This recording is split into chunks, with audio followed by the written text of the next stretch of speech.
Welcome to From Head to Heart and Home. We are so happy to have you here today to listen to our conversation.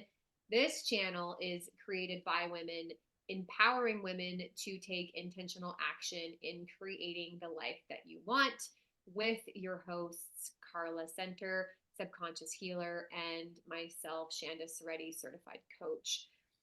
So today we have something different, something excited. We're really excited to share this with you. We are going to give you guys a little bit more in depth in what it is that we do, why we do what we do, a little bit about our personal history. So today we are focusing on Carla. She's in the hot seat, and I'm going to be kind Okay. of interviewing her. Yeah. And asking her some questions. And I want to encourage everybody who's listening to ask questions below as well. I might not cover everything, right? I won't cover everything. That's impossible. So if you have questions that we didn't cover or didn't answer, feel free to drop those below and we can answer those in the chat. All right. So, Carla, thank you for being so willing and open to share more of who you are with us and with our listeners. Why don't we start off with who you are in this world? I know that's super broad, but we're just going to start there. And I love that question because we get asked that and we start going on all the labels of who we are. So that's why I'm like excited because we are not just our labels, right? The labels that we give ourselves and others. So what this took me a long time to really figure out who I was in this world. I am a nurturer. Like that's what I love. I love to connect with people. I love to nurture people. And for me, that's who I am. I'm here to guide and nurture people, and not only just as my job, as what I do, but that's who I am in all of my relationships in this world. Even if I don't know somebody but a second, that's who I am. Mm, absolutely. I will back that up 100%, saying that since meeting Carla, I think it's been 3 years. Has it been 3 years now? Mhm. um, that is the first thing that stood out to me out of everything was how much of a nurturing, loving, caring person that you are. And you bring that to every conversation, you bring that to every situation. And so, I mean, I've even had sessions with you too, and it's such a beautiful blanket, right? That you get to offer people. And it's just so, it just feels so good because I am loving and compassionate and stuff too, but I will totally admit sometimes I skip over the nurturing part, not intentionally. That's just not one of my dominant characteristics, right? And so I'll be like, "Oops, let's double back sometimes." Right. So Carla is just so brilliant at bringing this beautiful nurturing quality to everything. So what else like what else describes who you are in this world? I mean, I know there's so much to go Right. into, but Yeah, because I'm a mom. I've been a mom since I was 18. I love to learn. I mean, my I had to ask one of my kids because she asked me every question in the whole wide world, and she lived in a big city far from me, and she'd ask questions, and I'm like, "Why?" She even asked me phone numbers. I'm like, "Why do you ask me everything?" And she goes, "Well, because you know everything." I'm like, well, it's Google and a discerning mind, but I also like, I love to learn. I'm always like bringing in new knowledge. So I'm a learner. That's another thing that I am. Like, that's something I just love to do. Because I love to digest new things and share with others. That's part of that thing. So that's one of the reasons why I went into the healing and the because I started this journey on helping people when I was 17 and I'm 51 now if I hadn't shared with anybody. if you guys can believe it, by the way, because never for a second would I ever think that she was 51, but it's true. And so like that's one of those things also is I am a learner and in um that I love to teach and share like um so that's part of how I work with my clients is because I love to keep you in this safe place and just share everything I can that makes a difference in your life. So I'm also that. And that I used to think that that was just I'm a mom, Mm, even though, I love to learn in school and that I thought, oh, I'm just this way because I want to be the best mom I can. right? And so then I'm like, no, that's just who I am. I do it with my friends. Every time I learn something new, I'm like, oh, guess what? I think this might help you. And you know what I mean? That's just, those are those things that are part of who I am. And when I was asked the question before, like I said, I was the label. Am I a good daughter? Am I a good partner? Am I good? All of that. And if you wipe all those away, those are some of the things I am. I'm nurturing. I'm a learner who likes to share. Yeah. Yeah, yeah, I love that. And again, it's such these are just beautiful qualities to bring into what you do. So before we get there, because we are going to get there in grave detail, but can you give us a little like brief history in what led you here to where you are today, to wanting to be in service to other people and kind of serve and give from your heart like you do? Absolutely. So, like I said, it started at 17 and it has evolved. So it started with the fact that I had some childhood trauma, and it got brought to my attention, and I thought, which is, sometimes I'm like, how is a 16, 17-year-old think this way? I'm like, okay, this happened to me. How can I use this to make a difference in the world and other people's lives that are going through this? So that's where it started, is that I wanted to make it, I wanted other people to not suffer and feel the pain that I felt, is really where it started. And so it started that at 17. So I volunteered for a nonprofit and did a thing called Helpline. And so people would call in and I'd get them resources and all that, because people are like, well, what is a 17-year-old doing? Well, that's what I was doing, is I was helping them with resources. And it could be somebody that just needed how to find something in town. Or I also had people that with thoughts of suicide. Like, it was, as a 17, 18-year-old, when I did this, the gamut was really like broad, but it really opened my eyes to what kinds of things are out there, what people need more than what I had been through. Yeah. Yeah, Yeah. absolutely. Yeah, because it can be challenging sometimes because we have our own lenses and our own filters that we see the world through, right? So what a beautiful experience to be able to kind of put yourself in to broaden your scope and at such a young age too, right? I Mhm. just think that's really really beautiful. So going a little bit further with this, why do you think you do what you do? Like why are you a healer, Carla? So on my healing journey, like, I got a degree in psychology and I was out doing social work and stuff. It really started bringing up my own stuff. And I started, as you watch other people go through things, you become more aware of your own stuff, right?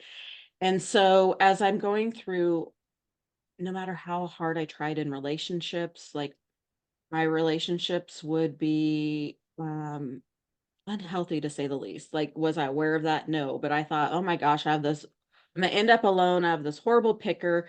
And so as I watched other people, I became more aware of my own stuff, and I started working more on it. And like I said, I was a sharer, so I started sharing, and I got to a point, and that was 2020, which we all know things were kind of crazy for us, but I was an essential worker. So I was still out there in the field working, and I was in such a space in my own life. I didn't, and I'd gone through this before. The depression was so bad, I barely wanted to get out of bed. I felt like I just couldn't take care of the stuff in life I needed to, and my physical health was horrible. Like, I've been diagnosed with rheumatoid arthritis, and I don't have any problems right now because of the healing stuff I've done, but um, I could barely use my hands, and as essential worker, I had to go to work every day, right? My hands weren't working very well. I couldn't walk, and so I came across one of the modalities that I use in my practice, and I was able to first just strip away some the anxiety I had in my life, and that was not what I'm like, "How did that happen?" And I certainly didn't go in for the physical stuff, and my focus with my clients isn't the physical, but that is such an after effect of releasing all of the trapped energy and emotions that are in your body, that I'm like, so the very first time I ever met these people, I'm like, I'm going to do that. Like, I just knew that was what I was meant to have this in my life in a way, not just to work on my own stuff, but to make a difference in other people's lives, to to help them feel free of the stuff because when you have uh, relationship problems, health problems, you feel like sometimes you're banging your head against the wall, Yeah. and that's where I was. I'm like, I don't know what more I could do. And this came along and I'm like, oh my gosh, freedom, Mm, freedom from all of that, from going to um either the counselors for the relationship stuff, or because like I said, it all goes together, or going to the doctor for health stuff and them just looking at me, I don't know what to say. mm, And you're like, and I know as women, especially when we have anything to do with our abdomen, our guts, we end up with doctor saying they've tried everything, they don't know what to say more, yeah. you know? That to me, that speaks volumes to, and this is not discrediting anybody. We know what we know. We're taught what we're taught. We learn what we learn, and that is that.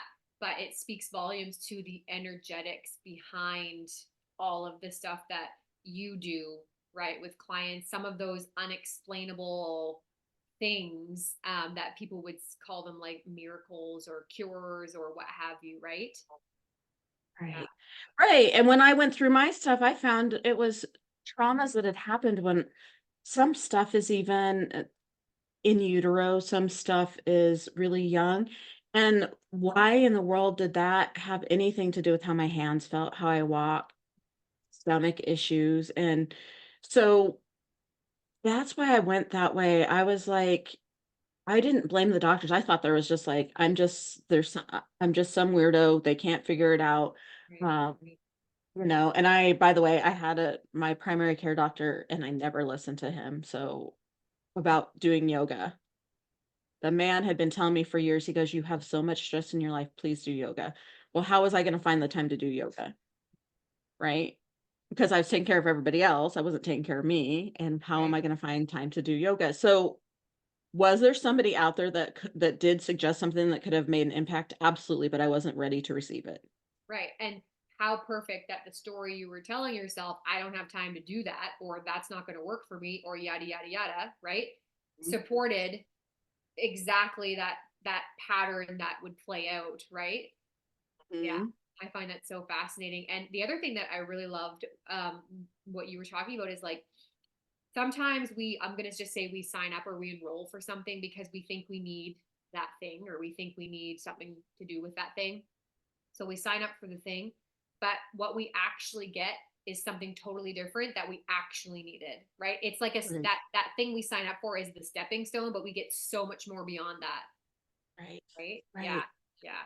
Um, so speaking of, we kind of talked a little bit about like how you found some of the modalities and the tools that you teach. So let's get into like what services do you offer to clients? What do you do with clients? What does working with you look like?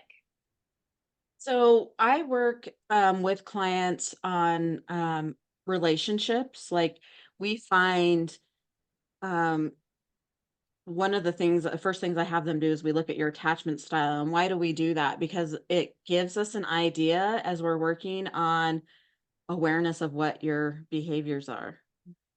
And why is that? Because your patterns make a difference in your relationships, not only with others, but with yourself. And as you heard me say, I didn't have time for myself, Right. right? And so, in how that equals out in a relationship is if you don't take time for yourself, then you end up resenting others because you're anticipating their needs, but they don't anticipate your needs. Why? Because that's not who they are. And it's not that they're bad, it's just that they fit into what you had wanted in a relationship because of whatever your comfort zone is, as Shanda and I often talk about, whatever your comfort zone is, but it's not what makes you happy and joyous, right? When you see them bright and happy, it does. Or if they approve of what you do, it does. But it's so one of the things I do is I find that I help you find the things that are keeping you trapped in the patterns and cycles that you're in. Yeah, and I think that's really it's fascinating because I do similar work as well, and I mean that's why we could talk about this stuff forever. Yes. And one of my understandings and beliefs has been our internal world is a reflection of our external world, or vice versa. So, can you go a little bit more in depth in the so within, so without concept? Absolutely. So when we go in, because I will take you into what's called a regression, bring you down, and all of that. Um, we get you in a trance, we find the spots where something began in your life and that. So you from ages like 0 to 6, and if traumas happen later on, it can happen. You take all of the external stuff that happens into your life, and that's how your brain organizes what's going to be safe for you going forward. And so you take in it's like 2.1 million bits of information, and that changes, science has and that you get 126 bits from your five senses to your conscious mind. So with those 126, you create a story, and the story is created from what you have within you. All of the things that happened to you up until the point where your um, brain was developed to where you can do that filtering. Instead of being a sponge, you have a filter that filters out, right? You're a sponge at the beginning. And so if say somebody comes to they communicate something with you that is their belief and their need, but it triggers something inside of you, some old story you have going on. You're going to create their communication to fit that scenario because of what's inside of you reflects out. Or say somebody's just like trying to ask you questions and you feel interrogated. Usually that has to do with your past and something that's happened to you. And maybe they just really want to get to know you, but you feel like they're looking for something to judge you for. Yeah. So that's kind of where we lead into like triggers, right? Yeah. Yeah, and so it's amazing how I can take somebody down and we find this little scenario that happened, and I use very like small ones because people are like, "Well, I didn't have any trauma in my life." Well, it could be as simple as the fact that, like, maybe you woke up in the middle of the night as a baby, your parent didn't wake up, you're crying, you're scared, nobody came to you. Yeah. And so then your little brain believed that you couldn't count on people to come. So then you're hyper independent and you don't ask for help because you're like, how could that happen? Trust me, it does. Yeah. Trust me, it does. And so, like, people look and think that relationships or um, getting stuck where they can't move on for their goals have to do with they're just not good enough. They're not good enough. They're not good enough. And Shanda and I can attest to how many people come with us that when really it's the fact that somewhere in their life something happened and their interpretation, and think of a baby brain interpreting stuff versus us. Something happened and it made them feel like they weren't enough, they weren't, and that was part of my story too, by the way. I wasn't enough. That's another reason why I came to help people is I wanted everyone to feel like they're enough because I didn't. Um, so you're interpreting it with what that baby made as your perception. And so just looking at somebody, and a lot of times people are mirroring for you what you believe in yourself. Mm, And they would never interpret what they did like you did at right. all. Right. Yeah. Yeah. I mean, the more personally, the more research and learning and education and studying that I've done and work that I've done as well, it sounds like you're the same. The more I'm literally fascinated. I'm Mhm. fascinated by this work, which is such a beautiful spark, right? Yeah. To want to share it, which is why we come together and we do what we're doing right here, right now, right? We're Mhm. sharing information with people and in hopes that they might learn something that they didn't know, or they might have an aha moment or a little shift, and they could be the most smallest I'm not even going to say insignificant, but they can be the most subtle shifts, but they can make and yield the biggest results. Mm. So, speaking of results, what sets you apart from other people doing this type of work? Because in the world of coaching, in the world of energetics, there's a lot of stuff out there, like, which is so fantastic. Right. And we get to kind of carve our own space out in that space. So what sets Carla apart from other healers or other people doing this type of work? So what sets me apart is, um, besides the nurturing and stuff that we talked about, is that with my clients, we see this shift in a way, an awareness shift. So not only are we releasing some of this stuff, but an awareness to where when something comes up, they know like, oh, I need to have compassion for myself. That just came up. What tools do I have? Because I teach you tools. What tools do I have to go forward? Because you see people often where they do their programs and they have great results, but they don't have the tools to go forward. They're stuck right there. Right? And as we both know, there are moments when you shift backwards. Like if anybody sees my sunburned face, I had shifted backwards where I put somebody else's um needs ahead of my own. I rushed out. I didn't put on sunscreen. And then I spent 4 hours with this person. Right. Did I know my face was burning? I could feel the warmth on my face, but I'm like, I was enjoying connecting, but I also am like, I don't want her to feel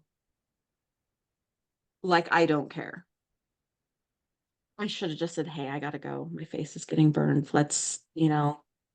Um, but we do slide back and do we come aware, we're compassionate with ourselves and what tools have helped us come forward before. Because I know for me, I would go through programs and like they would make me dependent on them. I am not here to make you dependent on me. I'm here to help you shine and grow. And if you end up outshining me, I will be like, you are beautiful. And so that's what sets me apart. I'm not here to make you dependent on me. I'm not here to just have you invest in me and then feel like you have to invest in me forever. Yeah, I think that's beautiful because Growth. that's like what came up for me too, and just listening is that and again, we're not trying to talk down about anybody else and how Yeah. other people do what they do, right? But when you create a codependency with coach client relationship, it's really it's dangerous in the fact that that client will always feel like they need that coach, right? Hmm. And so, like, it's okay to work with a coach for years, right? So long as that coach is always evolving and growing and always bringing new information to you as client. But if that Right. coach isn't and they're creating that codependent relationship, that's a tricky slope because you're never going to feel like you have enough tools to be able to navigate it, life and world on its own without that coach. So, beautiful. I'm so glad that you brought that up and you shared that. So, is there anything else like what makes you? I know that like you shared a lot already, but what makes you unique? So we shared what sets you apart, but what do you think makes you as a coach unique? And I almost want you to like go more into like this nurturing aspect and like those types of qualities because not Yeah. everybody has that. Right. And so in my pro so right now I offer single sessions, especially because some people are in a trauma space and they just want to, but I have this 12-week program. And do we meet once a week? We meet once a week. I offer a program where you know, you can reach me, in emergencies and 5 days a week, 8 to 5, if something comes up, I can support you. But I nurture you through this. I lovingly show you what's going on. I am never like where you are you really doing this? I make you feel loved and safe. One of the things that people tell me again and again and again is they feel safe. Mm. They feel safe and they haven't felt that before.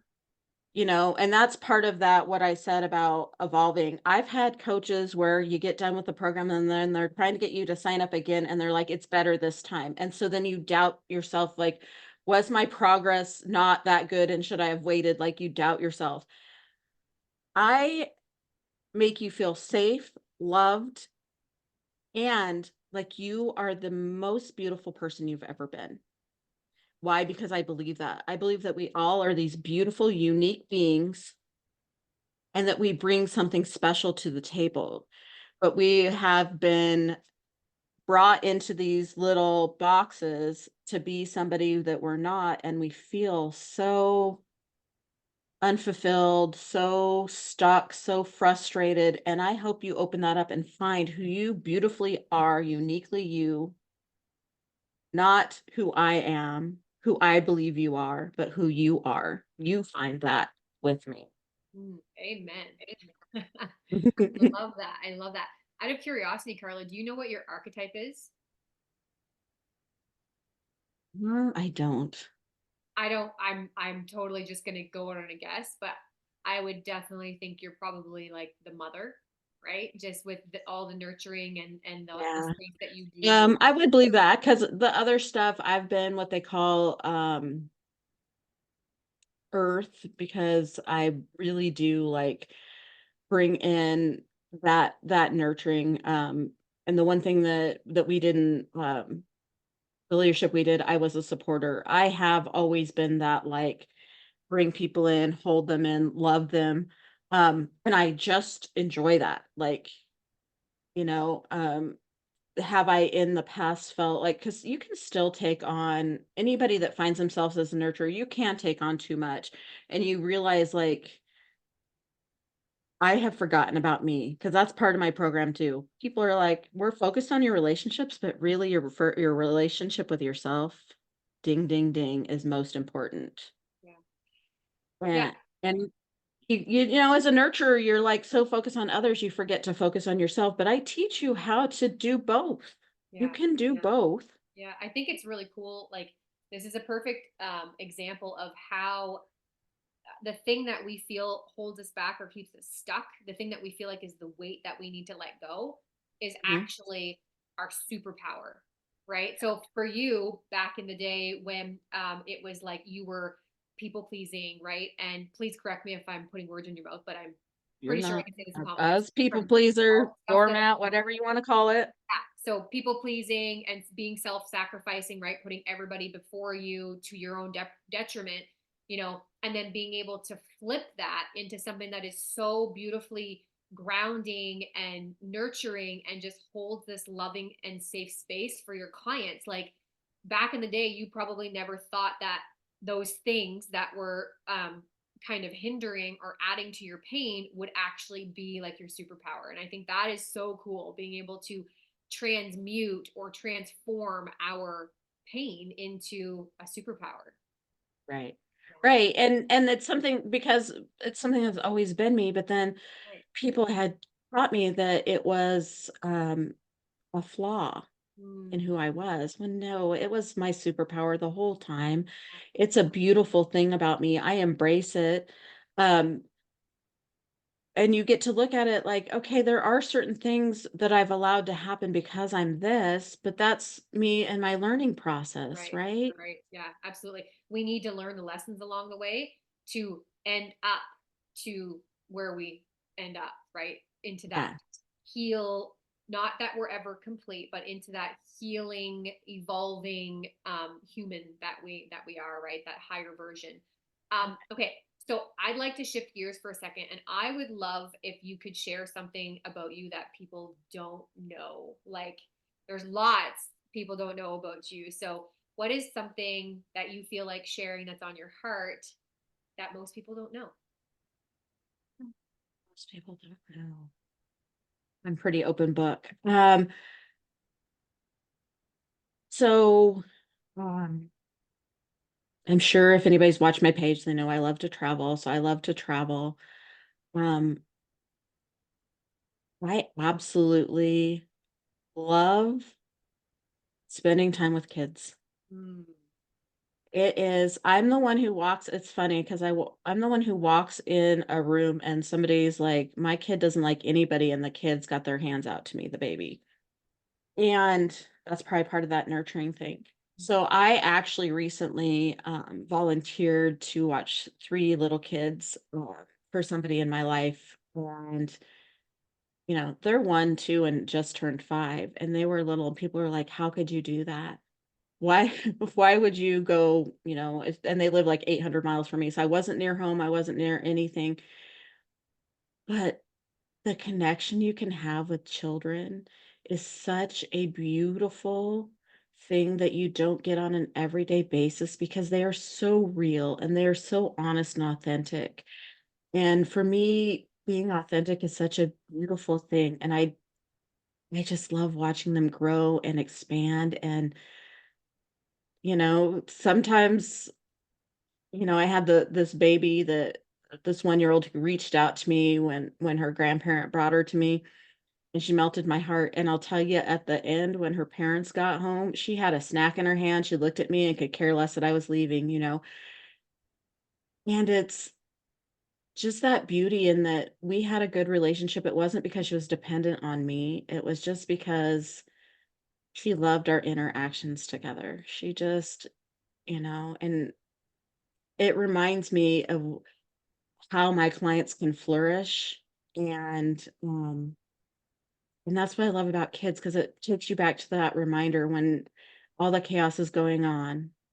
Once upon a time, we were just playing and loving no matter what was going on. Even if you were having traumatic stuff, you still had those moments. Um, so children are my favorite, even though like I've worked with kids and I'm good with kids. That's not where my heart is. It's to work with women. Mm, And also maybe it's a little part of me that wants to save that for my to fill my cup. mm, yeah. Yeah, I mean, there's something so special about witnessing the purity that are in children, and by the way, that we all had and still have access to, right? We Mhm. still have that seed of purity within us and that seed of wholeness. And kids are such a beautiful reminder of that, right? Just to see them fully shining their light at the brightest capacity that they can. And by the way, snacks fix everything. Oh gosh, yes. She was so happy with this bag of her parents had brought her from, the country they had been in, brought her some special chips that she's like, "Oh." Yeah. Yeah. Well, this is perfect. Speaking of like kids and younger selves, what advice would you give to your younger self Very with what first you thing I would say is, "You're enough. yeah. You're enough." Because I spent a lot of years feeling not enough, so I was always trying to fix me, and, that's one of the things I tell my clients, "We're not trying to fix you, we're actually finding you," Mm, and when you get so busy trying to fix yourself instead of realizing that there's this beautiful person underneath all of this that's already there, you don't need to fix everything inside is already inside of you, and that's one of the things I learned in the modality of the energetic one is everything is inside of you. Like, I guide you, and the answers are inside of you, and you're like, "I didn't know it was there," right? right. And so that's what I would say is you're enough, and the answers are there. You just you have to listen to you more than you listen to other people, and we lose that connection. Yeah, we do. That's what the trauma does, is right. It disconnects us from our authenticity, from our connection to ourselves, to our Mhm. trust, to our love, to all of the ways that we're able to fully express who we are and live our lives shining our light, right? Yeah. Right. Yeah. Right. So that was your advice, what you would offer to your younger self.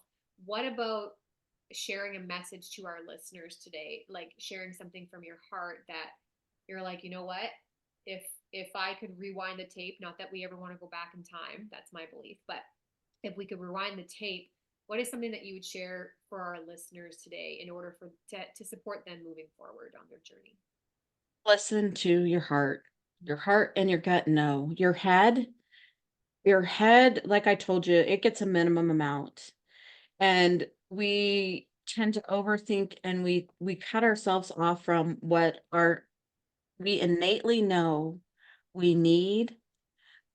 Um, and things, it can be the craziest thing. Like my mom taught me that very young. I was 6 months old. I was supposed to go with my grandparents in a car. My mom said her gut said no. She trusted it, and they were in a car accident. I would have died. Our gut, our heart tell us something all the time, but we override it with our head. So I would say learn to trust yourself. If you get those twinges, those inspired actions, those gut feelings, trust them. Trust them.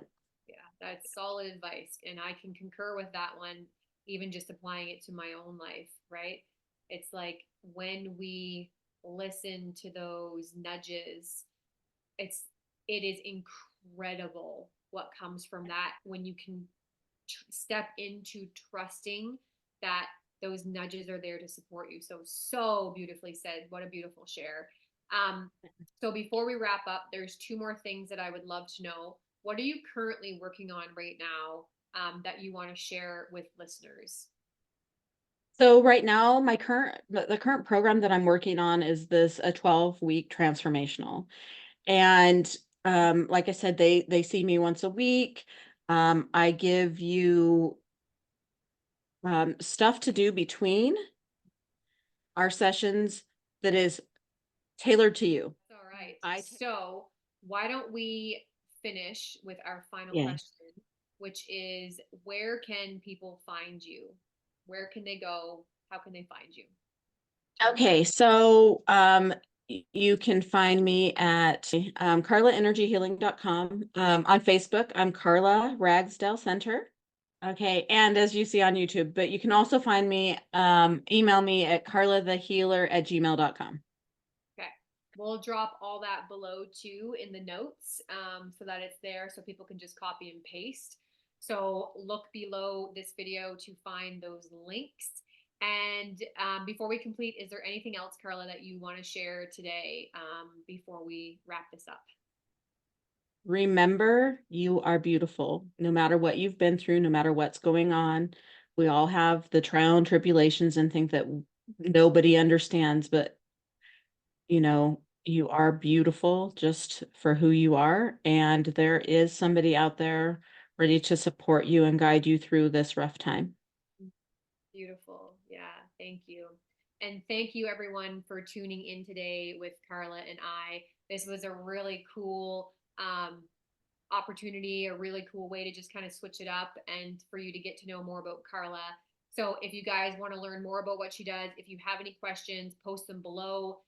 If you enjoyed this conversation today, which I know you did, let's be honest, go ahead and subscribe below. So click that button so that you can get our notifications of all of our latest episodes, which come out every week, by the way. And be sure to join us next week for another authentic conversation. All right, everyone. Bye for now. Bye.